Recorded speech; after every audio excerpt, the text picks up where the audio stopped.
we are about to start our presentation in the afternoon. So the first session of the presentation in the afternoon, we have teams from Taiwan, Hong Kong, Malaysia, and Japan. And please allow me to remind you that each group will have 10 minutes for the presentation. And we will give you reminders at 3 minutes, 1 minute, and final time. Please remember, do not exceed time limit, and we will give comments. We will invite professors to give comments after all presentations are finished. So, please welcome the first team in the afternoon group. We have students from National Tainan First Senior High School. They're going to talk about Taiwan's education. Please give them a big welcome.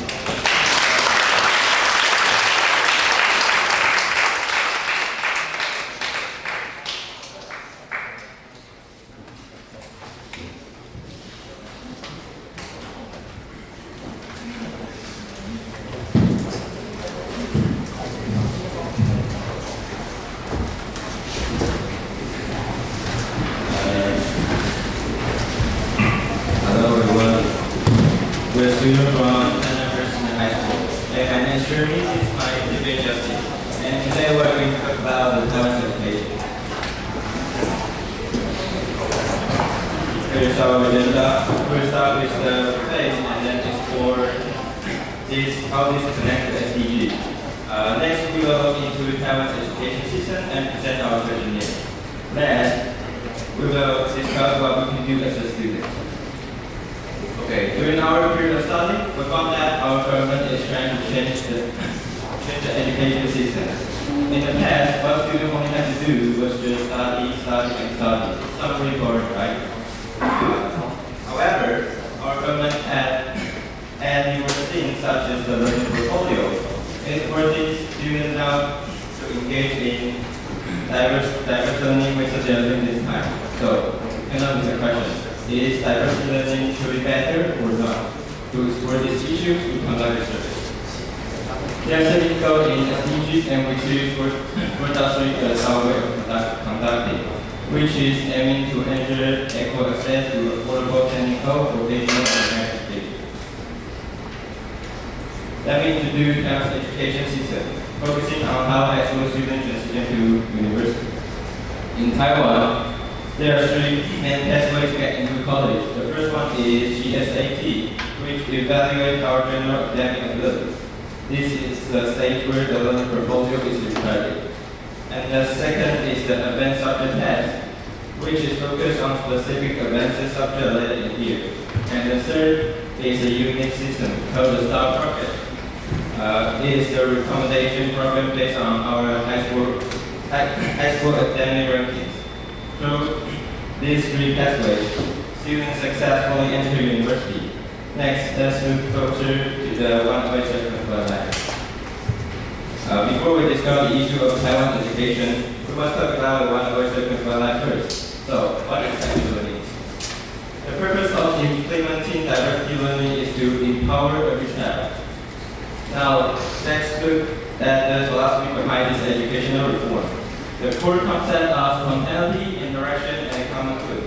Through these pillars, the government aims to achieve 3 overall goals: unlocking student life potential, fostering career development, and cultivating civic responsibility. Interestingly, these local educational goals reflect the equal global standards. In fact, there is a strong connection between Taiwan's reform and SDGs. Let's take a closer look at how they align.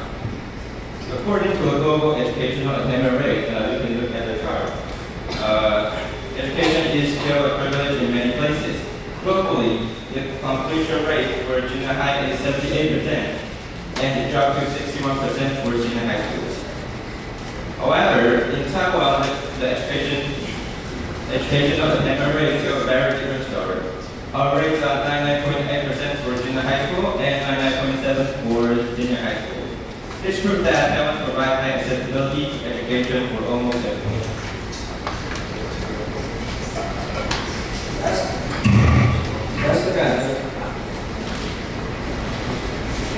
Let's look at the learning portfolio, which acts as a digital resume for high school students.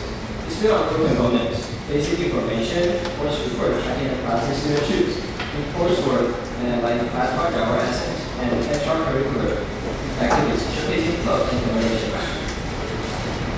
To see how this works in practice, here is a common process for making a coursework report.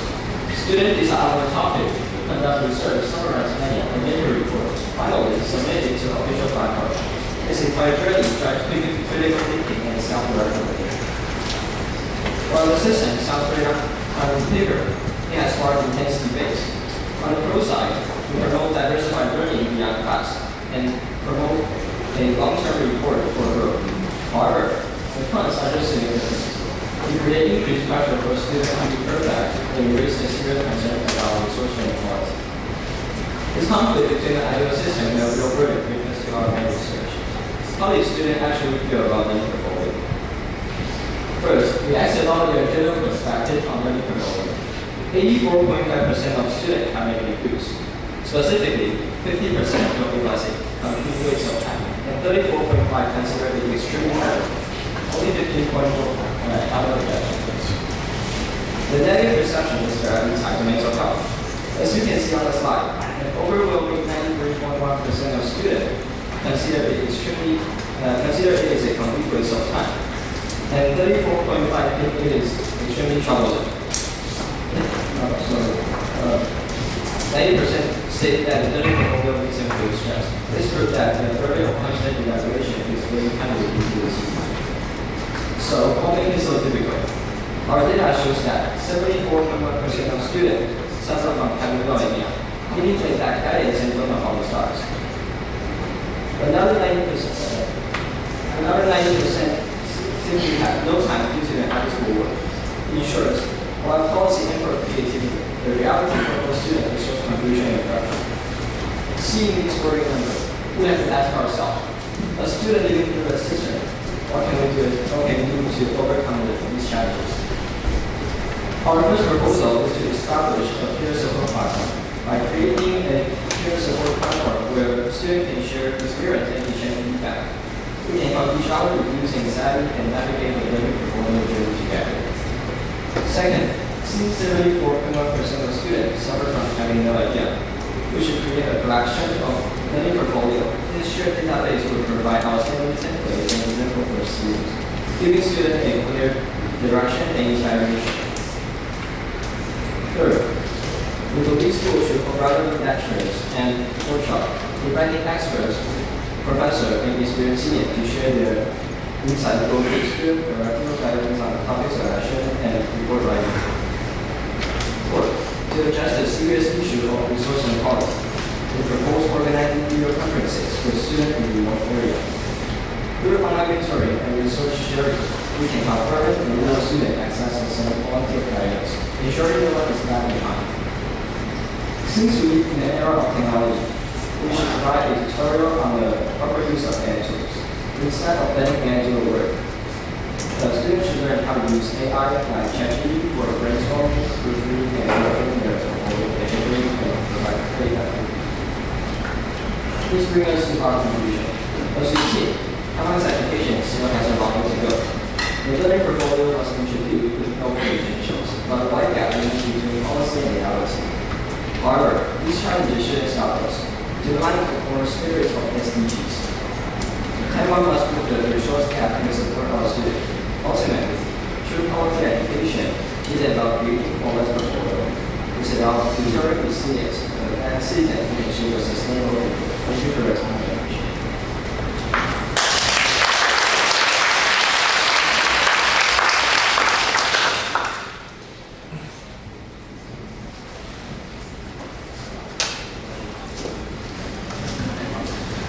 Okay, thank you. And the next group, please invite students from Kaohsiung Municipal Girls Senior High School. They're going to talk about the impact of urban-rural disparity on students' learning willingness.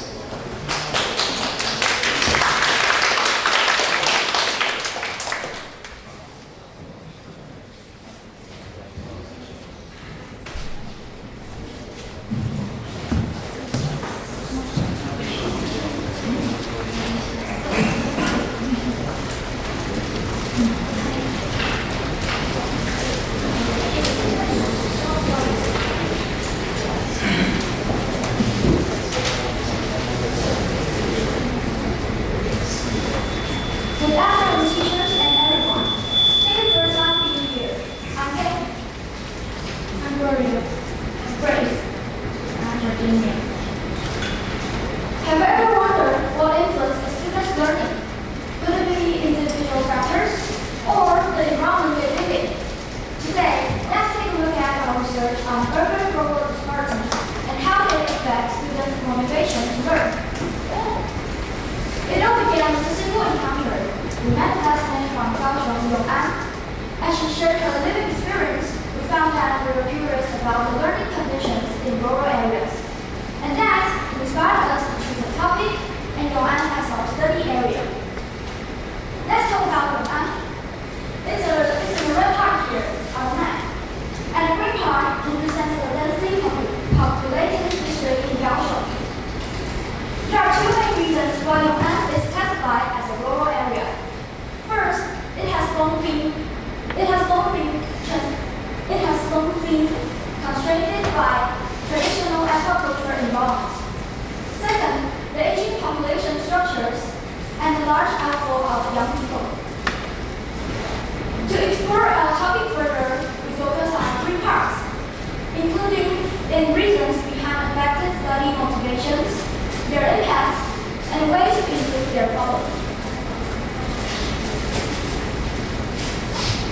Let's look at how we with the paperwork and data.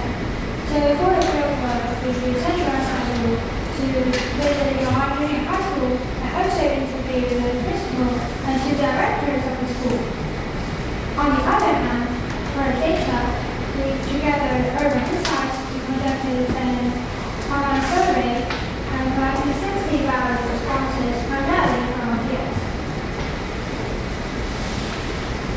And next, let's look at how we need the surveys, how to analyze the determinants. And the first one is the family structure.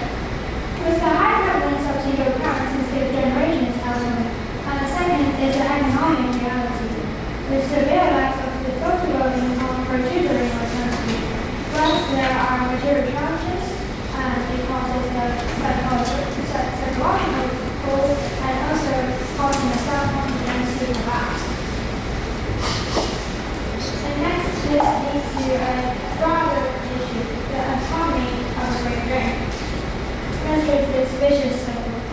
The lower academic competitiveness leads to consistently very certain traits to this school. And this has a strong which factors that talented students and families leave the city or leave the district for the city. And as a result, the rural community loses the future leaders, resources, and role models. Losing the role models causing this district's academic performances to get lower.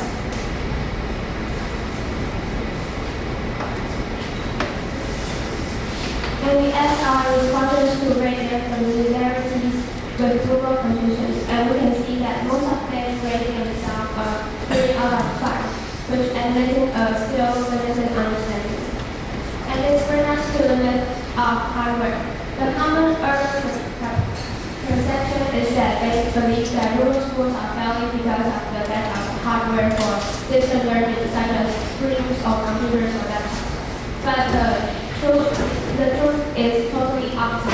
When we interviewed the principal of Yong'an Junior High School, he said that because of the outward migration and the lower population, they actually have enough hardware. So our core insight is that the solution to the problem isn't giving them more hardware because they already have enough of it.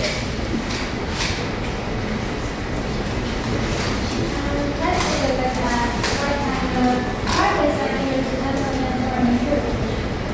And let's look at the data, and we can see the first top 2 campaign is to provide accessible resources and organize activities and manpower investments. And this is data, we can learn what the Yong'an actually needs. In summary, what Yong'an actually needs is a support in 2 key areas. First, the human capital. This includes providing students with more learning resources, guidance, and opportunities to explore their future. With stronger support, students can build greater confidence and motivation. Second, a modern curriculum. To connect rural students with cities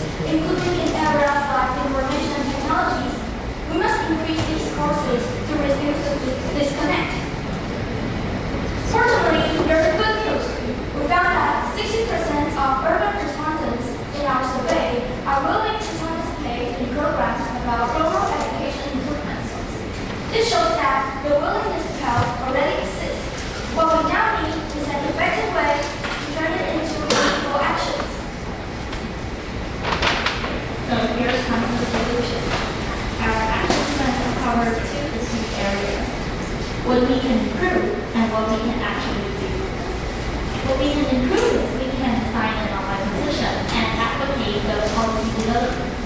And what we can actually do, since we are all senior high school students, we can use social media to promote our ideas or set up a group at the market to sell to. Or even, we can attract investors to increase our assets. So I want to introduce a project called Ministry of Education Grant Program for Youth Adventure Travel Activities. Oh, sorry, I found it. So first, we have to write a plan. Just like you're going to do something, you have to organize a plan. And then you have to apply for it. And then at last, we have to bring the story back to life and make the public impact. So here are some more details.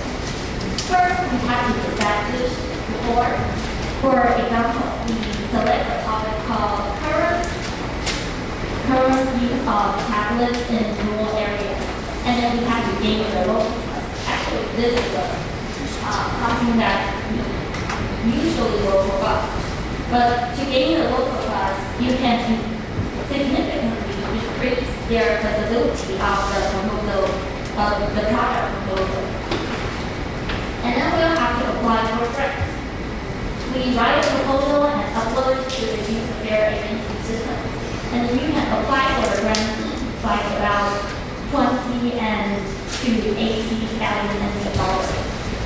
So just like I said before, we can use YouTube, Instagram, or Threads to share our ideas to the public.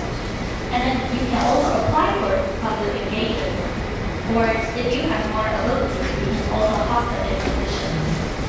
So to be honest, we are a teenager. We don't have the influence that the public figure has. So, not yet. Sorry. So, we will have to use our own effort to promote the ideas and share to the others. And finally, we want to talk about our limits and challenges. Our main limit is we are still senior high school students. So now we face two main challenges. First, identity and financial barriers. Due to the lack of adults with abilities and business experiences, it is hard for us to make influence to policy or attract investors. Second, red tape and local trust. We have trouble overwhelming the government's grants paperwork, which is very complicated, and we don't have enough time to get the local trust. And in conclusion, what Yaman actually needs is first, human capital. Second, modern curriculum. And we should stop just getting from the system back to actually listen from the room. And this is the end of our presentation. Thank you.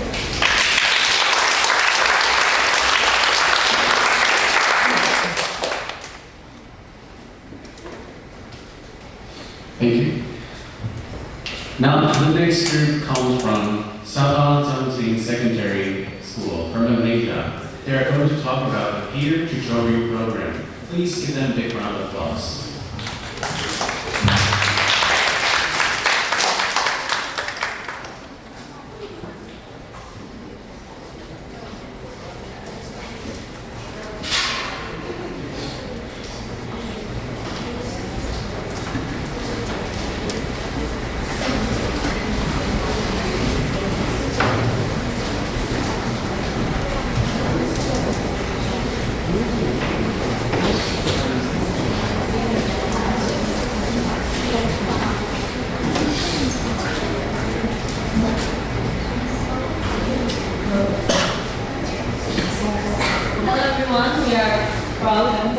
Team Pure Nova from Malaysia, Sabah Secondary School, and our team members are Ashley, Cindy, Rochelle, and Irene. So today we'll be presenting our Pure Tutorial program. And fun fact, the term Nova in our team name, Pure Nova, means new in Tainan, which is a Sabahan language, as in new initiative. So these are the 5 key phases of our journey that we'll be talking about today. So before I move on, I would like to raise a hand of who would prefer to ask your friends instead of your teachers when you don't understand something in class. Okay, so what we observed in school is that we observed our classmates and we realized that many of them face academic challenges and start to lose confidence. So they will tend to turn to their peers for help before approaching teachers. So this led us to think, what if peer support could turn into a powerful way to improve their learning and confidence while integrating SDG 4 quality education? So our purpose for this program is to support students academically and execute SDG 4 and promote other SDGs, along with empowering students to become attentive learners and mentors and creating a positive impact that continues beyond a one-time project. So how does this connect to SDG 4? So we localize quality education into long-term school action, and we brought down the targets and spread it across 4 core pillars, which are access, equity, lifelong learning, and sustainability. So our expected outcomes is a sustainable school support system led by students, and to advance SDG 4 by making an everyday school in-house action. So our idea generation and selection, so how we started our action research is we first thought to ourselves, how can students create change to SDGs? And our idea was a student peer tutorial program that combines peer learning with interactive SDG sharing. So for our exploration process, we first identified the problem, then we explored solution and action, then we started designing and planning our tutoring sessions, and then we recollected data from students to confirm and further improve. I'll pass the time to Michelle. Now let's talk about how this tutorial program was carried out. So we have 3 sections in here. So the first section, how we, the 4 of us, were selected. So first of all, we applied for this. So we filled in a registration form, and then we were interviewed by 3 science department teachers from our school. Next, our roles and responsibilities. So during the tutorial program, for a senior 1 tutor, which is Brenna, she'll be in charge of introducing the SDG concepts and connecting them with physics, our concept topics. So these are the pictures. And for the rest of us, we are senior 2 students, so we are in charge of teaching SPM physics, which is, by the way, SPM is equivalent to O levels for some of you. And this is us teaching. And this is the photo of Cindy and Ashley teaching the students one-to-one. These are some other photos. And the supervisor, which is he sitting over there, his role is to supervise all of our sessions and select students for a week in physics to attend the program. And then he would also recruit senior 2 to senior 3 volunteer students who excel in physics to also assist in the tutoring program. So our target students, we select students from the lowest 50% of achievers from the midterm examination as shown in the graph here. So the tutorial workflow, first of all, we would do a questionnaire to find out which topic that the students actually be in, for example, force and motion. And we would conduct the lesson and we would plan out the lesson. Then, to start off, Brenna would introduce the SDG concepts, followed by us to teach SPM physics. Then before we end the sessions, we would all do some practice questions with the students to reflect. We have 2 phases for our program. For the first phase, it has already passed, which is a preparation for this Tainan presentation. And for phase 2, which is when we go back to Malaysia, we'll focus on SPM physics intervention and also try out an action research publication. This is our session schedule, and this is the attendance record.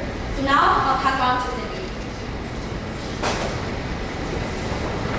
So for the findings that we have, we have successfully shown that through our peer tutorial program, we have successfully transformed learning physics in our students. I'll mention that these 16 participants, they are from the lowest 15% from the midterm school exam.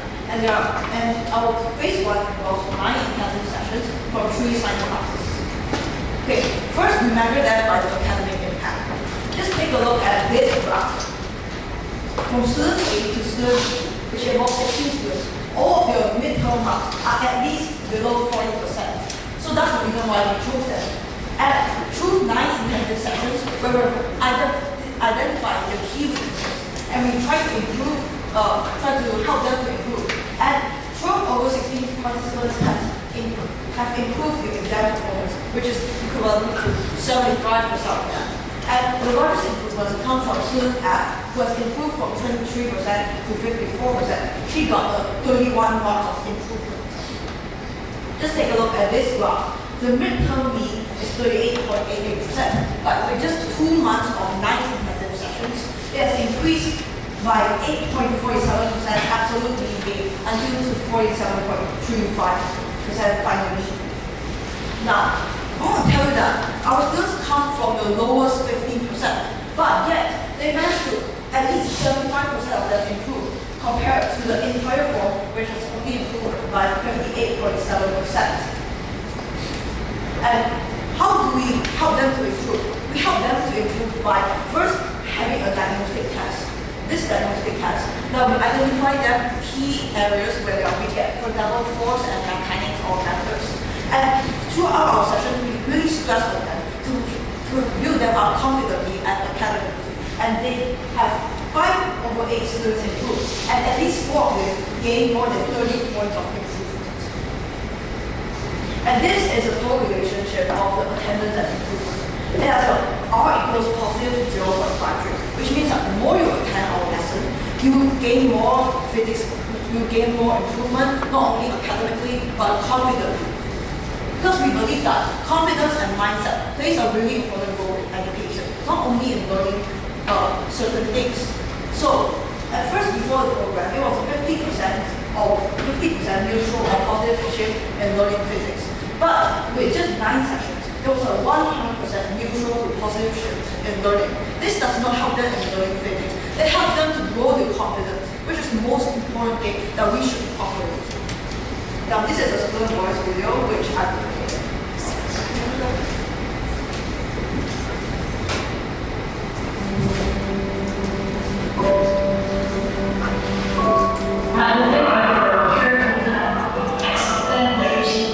Very simple and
instead, we treat it as a collaborative journey. And then we also had challenges such as facing in timing and workload balance as students and peer tutors. So it doesn't stop at phase 1. We'll continue our phase 2 after we go back to Malaysia from July to October this year. We'll be focusing on SPM materials for physics. SPM is also equivalent to O levels, and we'll let them do more past papers and lengthen the schedule of the session. And most importantly, we want to express here is that we want to create a sustainable program that advances SDG 4 by turning targets into real-world school action and expand it to other subjects and other forms as well. So, thank you everyone. Remember, we are Pure Nova, Coast Asia. Thank you.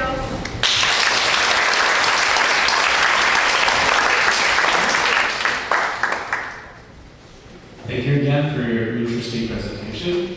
Now, please join me in welcome our students from Carmel Secondary School from Hong Kong. Their topic is the sleepy classroom phenomenon, the effect of physiological and microclimatic determinants on student concentration. Please welcome.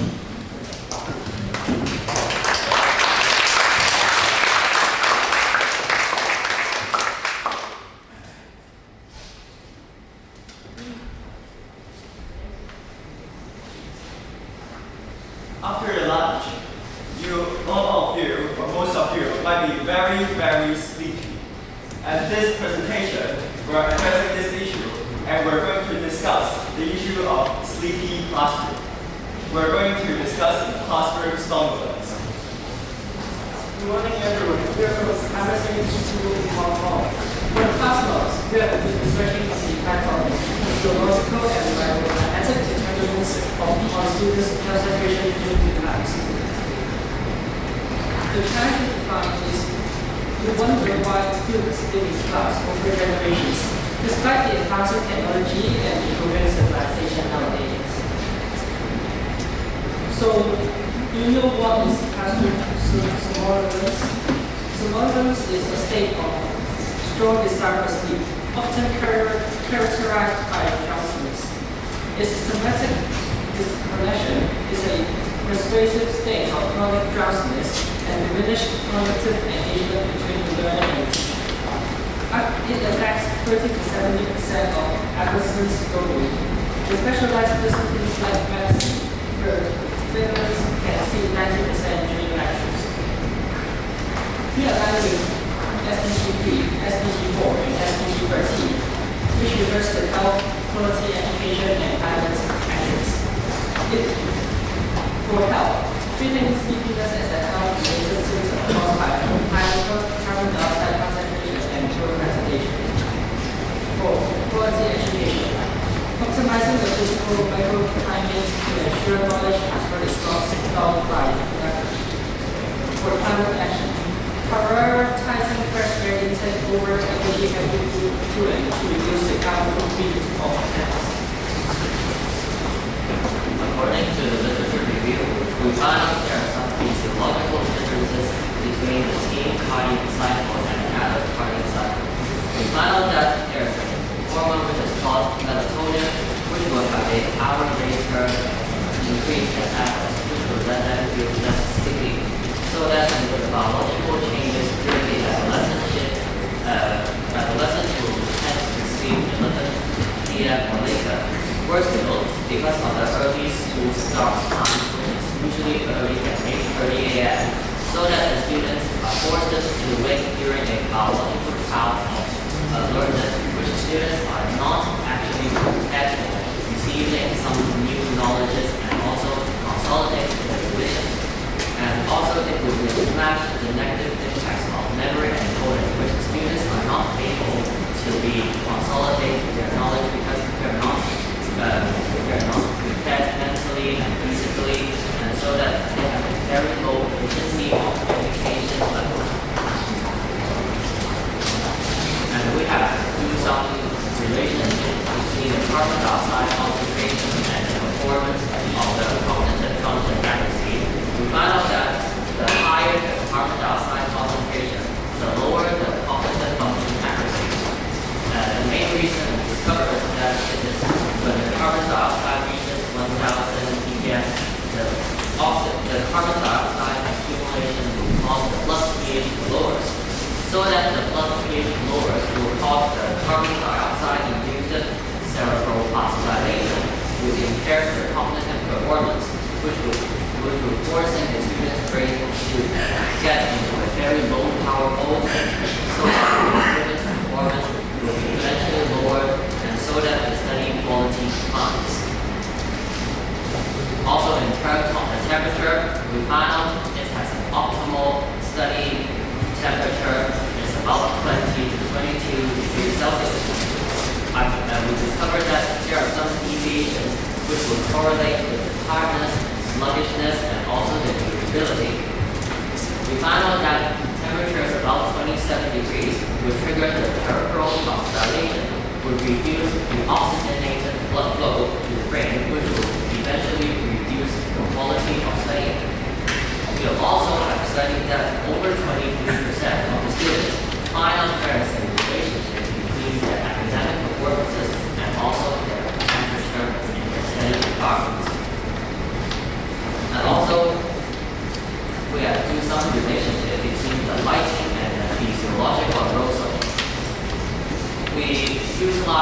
high correlated color temperature, which is CCT, which mimics the natural daylight, which will suppress the melatonin production and increase the alertness and processing speed. We find out there's an optimum lux, which is the intensity of the light, maintaining 350 to 500 lux will significantly improve your attention span. But however, levels below 200 lux will immediately cause students to feel drowsy. To investigate whether our classrooms are suitable for students to learn, we have conducted primary research in our own classrooms throughout several days. We use tools like CO2 meters, thermometers, and lux meters to measure CO2 levels, indoor temperature, and light intensity. Our results showed that light intensity and light color of our classrooms meets the optimum level from the presented in the literature review. However, this table presents the primary environmental data set regarding ventilation in our classrooms. The Tainan exposes a severe and consistent ventilation crisis. At both 8 a.m. and 10 a.m., carbon dioxide concentration is stagnant at an inadequate 1,200 ppm as presented here. Paired with high indoor temperatures reaching 27 degrees Celsius, which is very negative to our learning. Although we see a brief baseline recovery to 900 ppm during lunch, afternoon poor circulation immediately drags the room back to 1,200 ppm. Physically, this stiffness triggers a dangerous physiological chain reaction, as mentioned earlier. Regarding individual factors, we have done a qualitative investigation through questionnaires with 60 students from different forms participating in. We observed a strict negative correlation. The students achieving more than 7 hours of sleep at night rarely doze off, whereas those getting less than 7 hours, averaging 5.5 to 6.5 hours, frequently experience classroom somnolence. Chronically sleep-deprived students naturally use the school as a source of sleep compensation to try to replenish energy. To resolve this multi-dimensional crisis, this slide outlines our actionable, highly feasible interventions. First, we propose an explicit ventilation protocol. Classrooms must completely open windows during the 15-minute morning recess and the lunch period, because our data shows the CO2 level is the closest to the baseline when rooms are empty at noon during lunch. This resets the air quality baseline before 10 and 1 p.m. learning blocks begin. And during lessons, top windows should be open by 2 to 3 inches to allow CO2 to escape via natural convection without sacrificing AC cooling efficiency.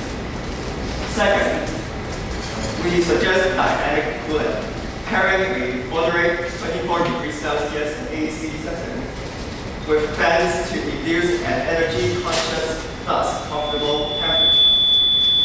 Given that full mechanical ventilation upgrades are highly expensive for local secondary schools, we heavily recommend installing low-cost desktop CO2 monitors right at the teacher's desk to serve as an immediate real-time ventilation cues. For individual students, they can do stretching and take deep breaths as a natural way to wake themselves up during lessons or during recesses, without the need of expensive alternatives in ventilation systems. We hope our discoveries can help schools to improve the classroom environments for better learning of students globally. Thank you.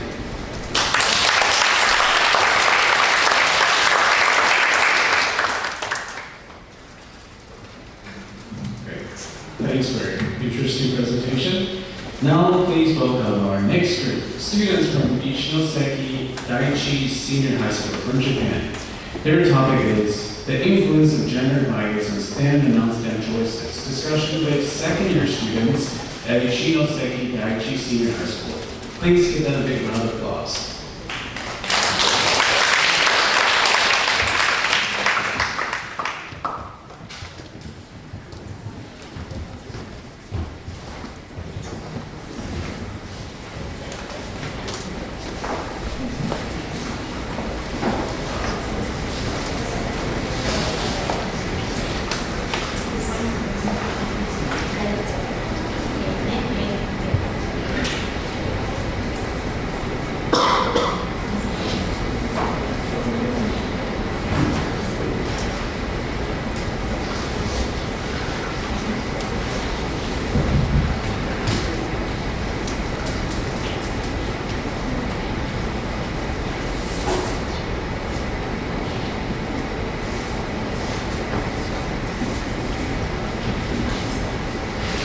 Hello everyone, and 大家好，我们是101流畅的学生，感谢你给予我勇敢的适配。Have you heard the word gender bias and gender stereotypes? Gender bias means unfair ideas about boys and girls. Gender stereotypes are fixed ideas such as boys should do this or girls should do that. These ideas can affect our choices without us noticing. In Japan, students make their STEM or non-STEM choice when they enter high school. In our school, students choose from STEM, non-STEM, and science masters. That shows what students study in each course. Today, students can freely choose their STEM or non-STEM. However, transgender will still remain, especially in rural areas. Like Ichinoseki. This may limit girls' STEM choices. For example, the number of girls at Ichinoseki Institute of Technology is still low. The purpose of our research is to find out how gender bias and gender stereotypes affect the students' STEM or non-STEM choices. Our research mainly relates to 4 SDGs. First, quality education. More girls in STEM can bring more diverse views to education. Second, gender equality. Japan still has low level of gender equality. We have addressed this issue by focusing on gender differences in STEM or non-STEM choice. Third, reduce the inequality. Reducing gender bias can help everyone choose their future freely regardless of gender. Finally, peace, justice, and strong institutions. Many girls and women around the world still face limited education and violence. We hope our research can help protect women's rights. Next, I will explain our survival methods and practices. Our research how these steps are shown in the slide. First, this figure summarizes the previous studies we reviewed. At the bottom, we show example of gender issues Japanese people may experience as they grow up. We divided the causes into environmental factors and personal factors. Environmental factors include social, family, and educational factors. The arrows show positive causal relationships. This figure shows that many environmental factors can affect the formation of gender stereotypes. For example, in high school STEM or non-STEM choice, girls may avoid STEM because of academic identity. This can be influenced by current gender bias and the school environment, such as the gender balance of teachers. With the literature review, we found that many studies explain how gender bias is caused, but fewer studies explain how it affects personal choices. Therefore, we focus on how gender bias affects students' STEM or non-STEM choice. Based on this issue, we made 2 hypotheses. First, gender bias and gender stereotypes affect students' STEM or non-STEM choice in our school. This effect may be stronger because of our local area. As a result, girls may avoid choosing STEM. Second, women in the family, especially mothers, may strongly affect girls' STEM or non-STEM choice. Next, we conducted the following questionnaire in December 2025. We conducted the answer into numbers like this. Divided students and youth hypothesis at the 5% significance level. Now we explain our results. The response rate was 76%, so we think we collected enough data for our analysis. Overall, many students choose their course because of future careers or own interest. However, we found clear differences by course and gender. Therefore, we focused on the gender gap among STEM students. We analyzed it from 2 points of view, reason for course choice and advice from people around them.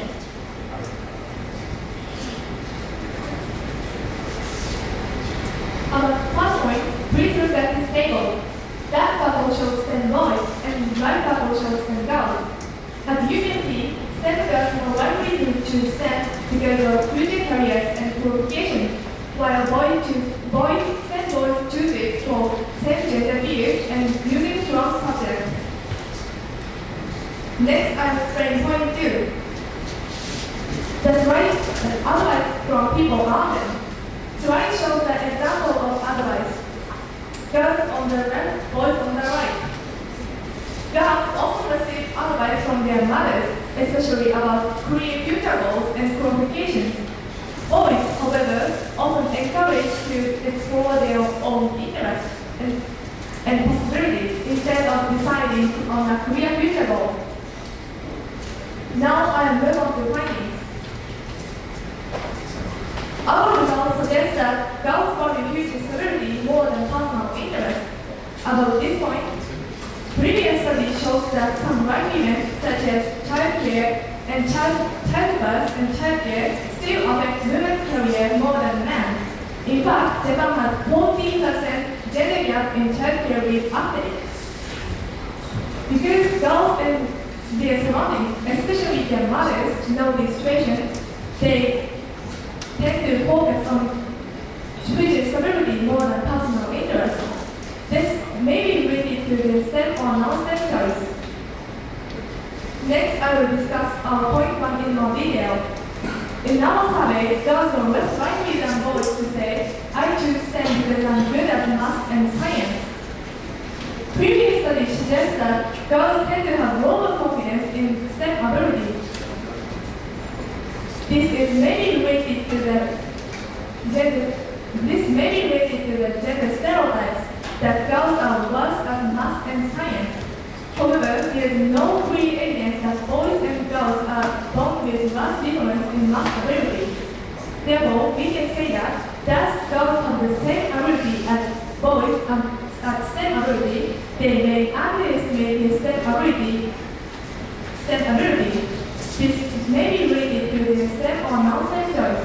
For example, when the boy and the girl both get 70 points at the mock test, the boy may think that I'm good at math, while girl may not think so. Therefore, as a result, girls may choose STEM more for career future goals rather than using their strong subjects. Also, few girls choose same gender fields. This suggests that girls may see STEM field as male-dominated. This minority feeling may also affect their STEM or non-STEM choice.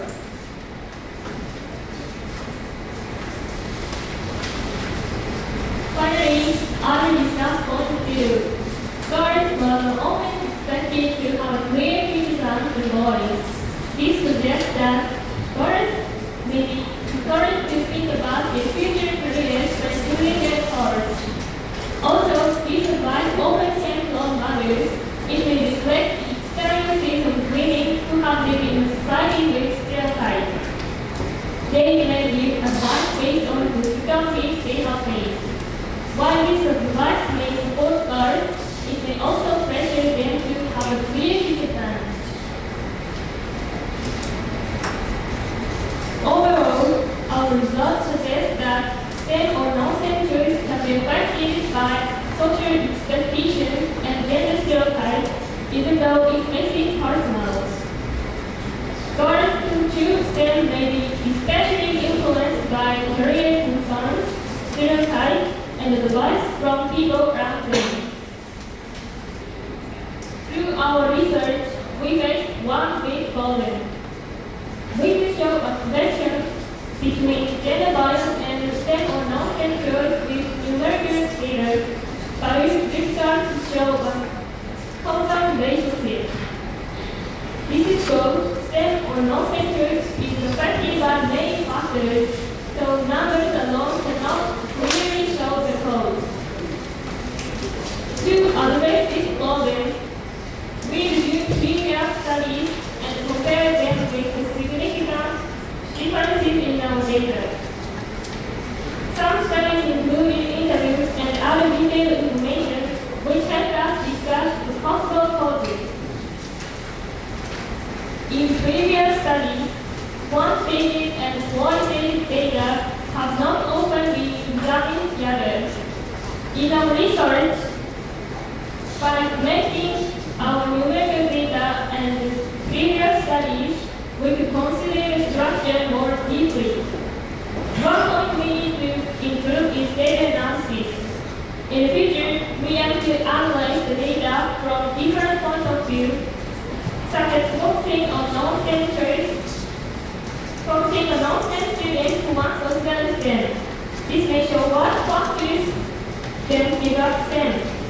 Here are the references. Thank you for listening.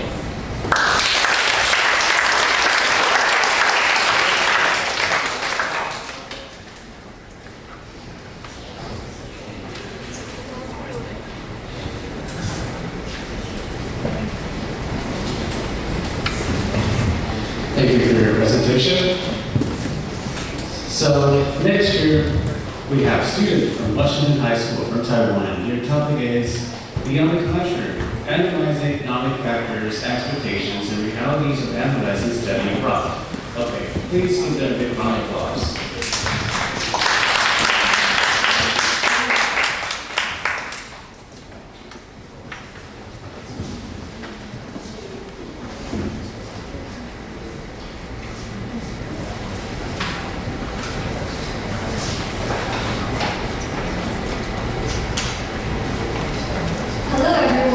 Hello everyone. We're from Washington High School, and now we're going to share our research beyond the classroom, analyzing the economic factors, expectations, and realities of adolescent study abroad.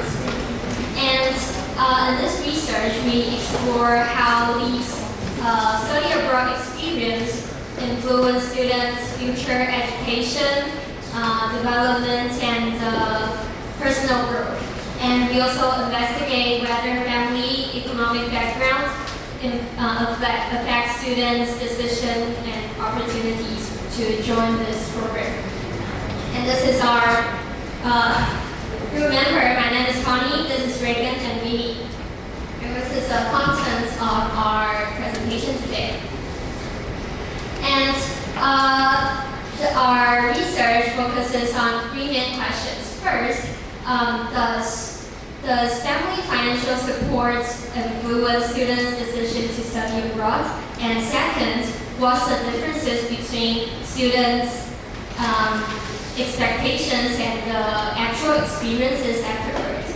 And third is, does studying abroad really contribute to students' future education, development, or the personal growth? And to explain the gap between expectations and realities, we apply the expectancy relations theory. And our topic is related to SDG 4 because the study abroad help students to develop the global citizenships, communication skills, and and the adaptability. And at the same time, it also connected with the SDG 10, reduce inequality, because as the high cost of study abroad, it may create an unequal opportunities for students from different economic backgrounds. Now, let's look at our exploration process. First of all, discovered that recently there's a lot of people around us that being on a study abroad trip. And after they came back, they actually give this kind of experience a positive feedback. So we set our core question as what specific factor drives study abroad, and the actual benefits that just expected. And moving on to our data collection process. First, we created a structured questionnaire, which includes questions like, when you think of studying abroad overseas, what is the first thing that comes to mind? Or we ask some of their unexpected moment they encounter. And after that, to get more respondents, we post our survey link on Instagram stories. And also, we posted on a Facebook group which people will fill in each other's roles. And later on is analysis part. First, we sort responded into two experience which focus on details of their journey, and non-experience which focus on obstacle or some of their psychological expectations. And to interpret the data, we use cross-analysis to compare expectations and reality. And these are the challenges we encounter and how we overcame them. First, it's hard to narrow down research focus, because this topic covers a wide range of categories like culture, education, and economics. So in the first stage, it's hard to focus on what we are considering.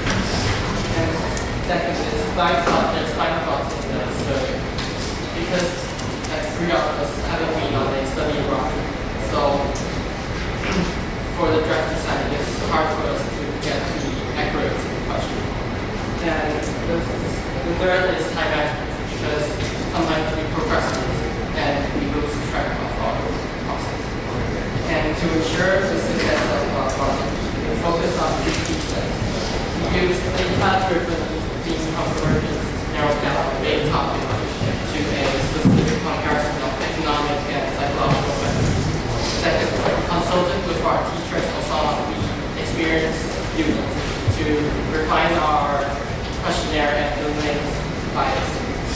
Finally, we stayed on track by adopting a micro-goal solution, breaking down large text into 3-day milestones to ensure everyone is on track and achieve maximum potential.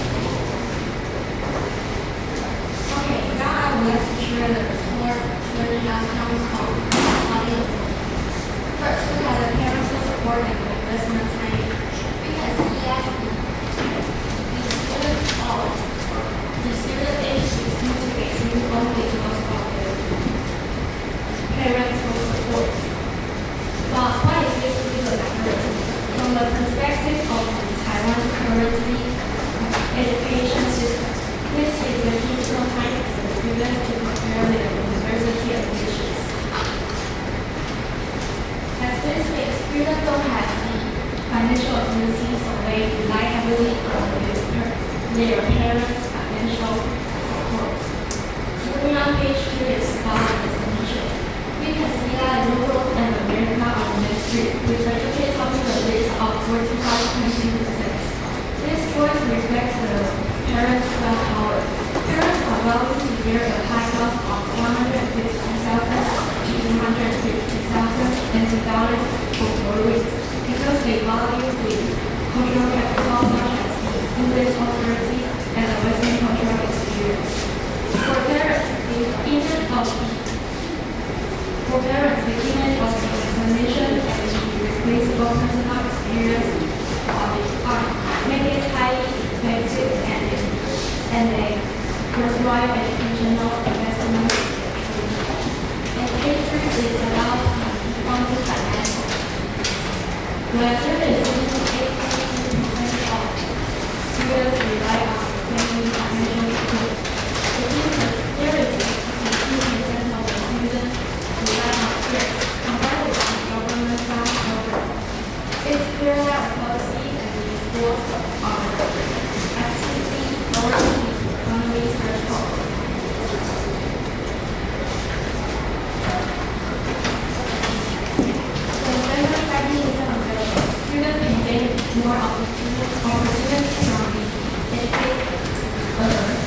economy experience program for working holidays.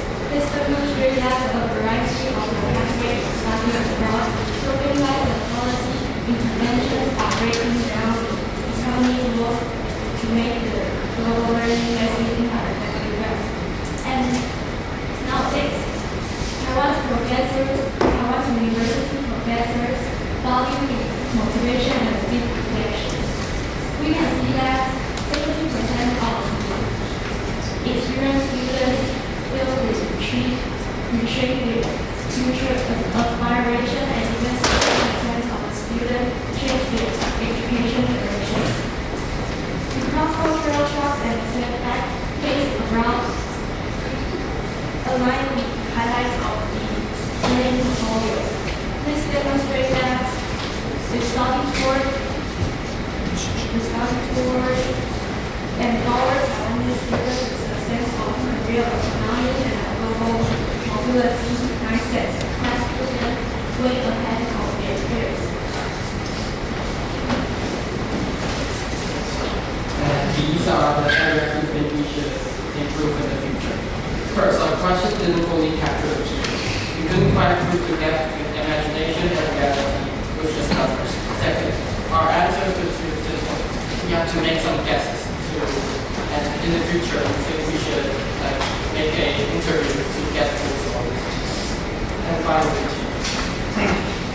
most of our samples come from multi-families. Since we missed the voice of those who can't afford to go abroad, we couldn't quite talk as much as we wanted about reducing wealth, which is SDGs.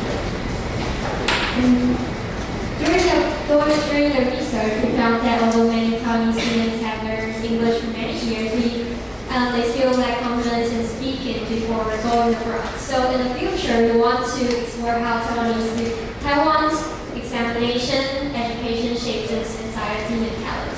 This leads to the big core of language anxiety and intensive research methodology and thinking. And this is a reference of our presentation. And yes, thank you for listening.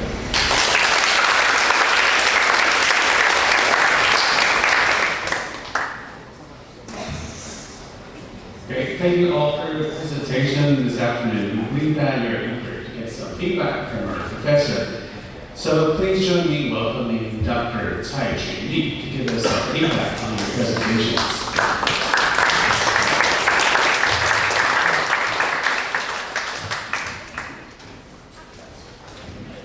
Okay, thank you so much for your presentation. Okay, so, this section presentation, all of you concern education, right? So, actually education is very important human factor, particularly for, you concern education for junior high school, gender discrimination, and how to help each other by peer help and study. And you also concern each country's education system, and you also concern how it's you concern also the economic factors, and the youth maybe in the future you are going to study abroad. And that's very good for education, because I think junior high school education is the initial stage for entering the university. And I think if you have a good basis for your academic knowledge before you enter education, so that will be very good. So even it's a junior high school, so you can make efforts to do the small research. That's very correct, because academic research is not so easy, but it takes time to do a practical accumulation step by step. So you guys do very good, and you can also have a good opportunity to start up on the research. So all of you do very good job. Good, thank you.